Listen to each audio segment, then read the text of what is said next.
యువతతో జనజాగరణ సమితి ప్రతిజ్ఞ. Online betting వ్యతిరేక ఉద్యమంలో భాగంగా జనజాగరణ సమితి మద్దిలపాలెం కృష్ణా కాలేజీ రోడ్లో గల అలయన్స్ హోటల్ మేనేజ్మెంట్ కాలేజీలో విద్యార్థులు యువతతో ఆన్లైన్ బెట్టింగ్ జోలికి వెళ్లవద్దు, మీ బంగారు భవిష్యత్తును నాశనం చేసుకోవద్దని ప్రతిజ్ఞ చేయించడం జరిగింది. ఈ సందర్భంగా జనజాగరణ సమితి రాష్ట్ర కన్వీనర్ SLN వాసు మాట్లాడుతూ, కేవలం తెలుగు రాష్ట్రాల్లోని 1500 మందికి పైగా ఆన్లైన్ బెట్టింగ్ ఊబిలో పడి ఆత్మహత్య చేసుకోవడం బాధాకరమని ఆవేదన వ్యక్తం చేశారు. షార్ట్ కట్ లో వచ్చిన సక్సెస్ ప్రమాదంలో పడేస్తుంది కాబట్టి అత్యాశకు పోయి ఆన్లైన్ బెట్టింగ్ ఆడి అప్పులు చేసి మా బంగారు భవిష్యత్తును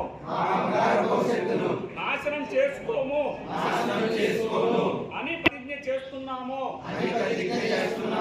అదే విధంగా కేంద్ర రాష్ట్ర ప్రభుత్వాలు